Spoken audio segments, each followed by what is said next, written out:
I mean, the bad press is one thing, but the death threats and the abuse I was getting was crazy. I was so scared to like even fall asleep. This is going to be about a song I released that got me death threats. I'm talking legitimate death threats, hate, a bunch of just crap thrown my way. From the very beginning, things were very like contentious, at least on my end, because at this time I was going to release a cover that featured Rick Springfield.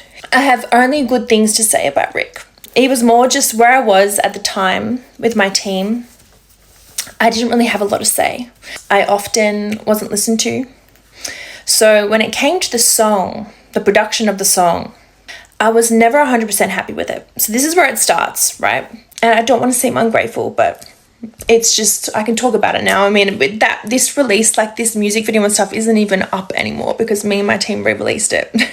It just wasn't really my sound or my style. And in my opinion, it didn't really match what I'd done prior. And I did try and like bring this up, and I was basically told to like, shut up, be grateful, do my job. So fast forward, we get a video together for the song. It was just a disaster in so many different ways that I won't get into. So I went into this release not loving the song or the video and having lots of doubts. So after it's released, the first thing I see, literally, there's an article that I see from a relatively big media outlet talking about the release. And there was this really stupid quote that my team, not me, my team wanted in like our press release for the song and the video. It was a quote Rick said about me, something about my vibe or adding a sexy vibe to the song or something like that. It was stupid, but my team wanted it in there. And so it was in the press release. And this stupid fucking media outlet, they misquoted that fucking quote, and part of me feels like they did it on purpose. And they said that I said Rick added a sexy quality. Keep in mind, he is old enough to be my father. I respect him as a musician, as an artist. I would never say that, okay? Like, why would I? I was a 22-year-old girl. I wouldn't view him in that way ever. And I feel like they did it on purpose to get more clicks. And I was like, this is going to be bad. And I was right, because that misquote led to some crazy shit online. The next thing I see is like this Irish radio show posted a YouTube video, and it was this Irish guy talking about the release. He ripped it to shreds, obviously ripped me to shreds, ripped the song and the video to shreds.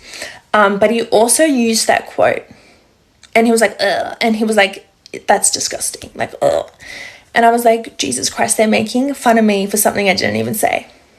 And I was mortified.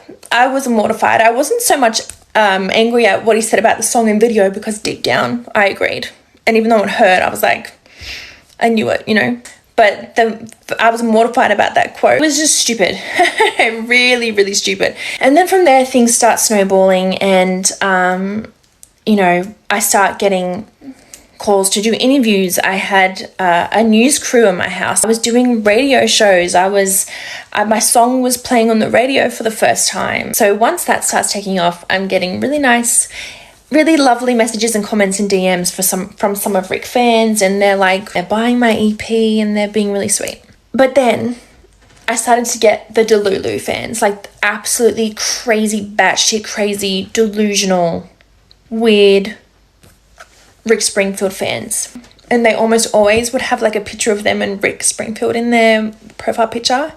Not always. And some of the most lovely Rick Springfield fans had Rick as their profile picture. But the reason I knew they were Rick Springfield fans is because they would have him in their profile picture. So I started getting DMs from these women calling me a slut, calling me a whore, calling me a home wrecker because Rick's married. Literally doesn't make sense. I never even met Rick in person. Never, ever. Saying they were going to track me down and kill me. I had one woman, she must have been reading like the magazine interviews and stuff I was doing, because she was starting to send me more personal information, which is funny because she was trying to scare me, but it was like stuff I had made public in interviews, so I knew it was on the internet. And she was sending it to me, trying to scare me, being like, I know this and this and this, and I'm going to truck you down and kill you and that kind of thing. I was like literally reporting these women giving me death threats, and some of their accounts actually got banned because what they were sending me was so bad. I had one woman, at first she was really nice, and then all of a sudden she switched and she's like, I kill little bitches like you. The absolute most insane one was public, and it was on Twitter. She sent out multiple tweets that tagged me, Rick Springfield, and his wife. The first one was like directed towards his wife. She was like, do you know about this girl? Talking about me.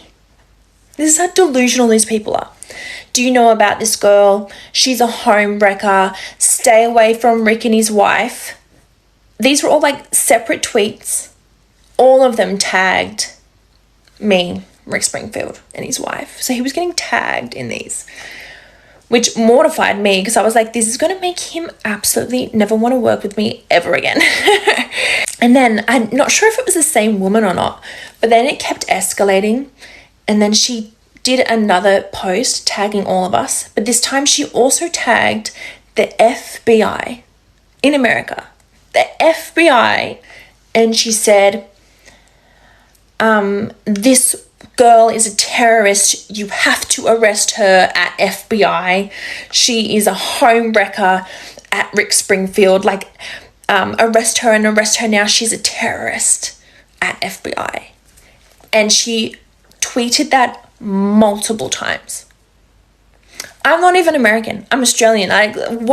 Literal crazy shit. Crazy batshit crazy.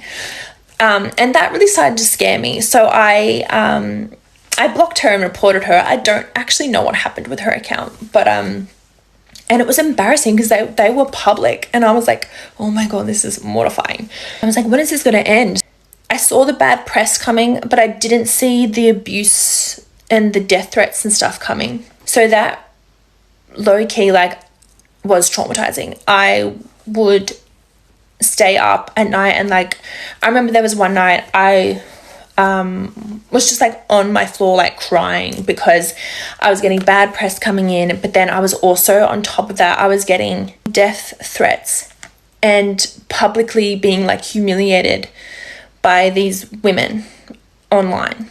With Rick could see, or his team could see all of that too. So I remember I was just crying, and I was so scared to even fall asleep because I was worried about what I was going to wake up to. Was there going to be another YouTube video making fun of me? Was there going to be another misquote about me? And how many death threats am I going to get now? Is Rick seeing any of this? Is my team seeing any of this? It was embarrassing. It's all good now. I'm actually really grateful for everything now because it's really, even though I was thrown in the deep end and I was not ready for any of that. That little glimpse into what public scrutiny and having a public flop and, not being received well, that experience was priceless. I wouldn't change it for the world because now I'm ready. I'm ready for whatever the future holds, whether that's good or bad. You know what I mean? I can take it. I know how to cope with it now, and I know not to take it personally now, because back then I took it all so personally, it felt like personal attacks, and now I know how to navigate that and to see it for what it is, which is nothing to be taken seriously, I guess you could say, because I was you don't have, people really project onto you and you have no control over how you're perceived. I would have liked to have had more of a say on the song and everything, but I guess we just didn't think it would be that serious,